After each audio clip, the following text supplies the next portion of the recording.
Binuksan nila yung bodega dito. Manukan yan eh. Lumang bahay na to. Dati pa nung 20th century.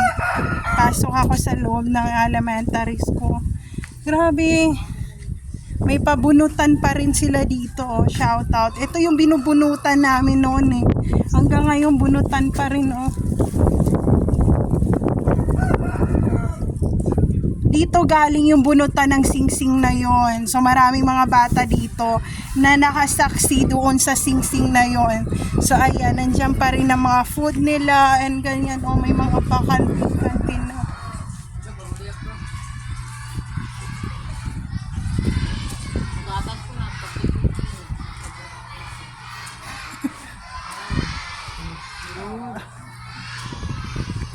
Pwede kong pumasok sa loob. Oh, shout out. Taga saan po? Mga pangalan. Magsabi ka, taga saan ka po?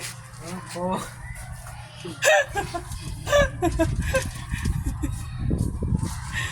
So ayun, meron silang pinaayos dito. Alam niyo ba dati, dito kami tumatambay sa likod nito.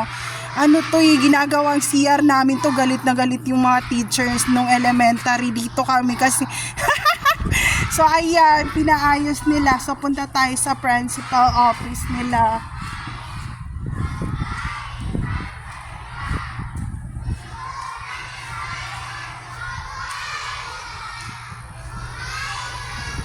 Ay, ito yung room ko nung ano ako nung grade 2. Grade 1 doon. Ito grade 2 na.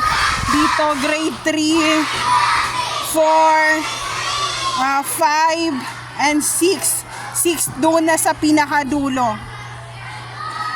Tingnan natin kung sinong tao dito sa principal office.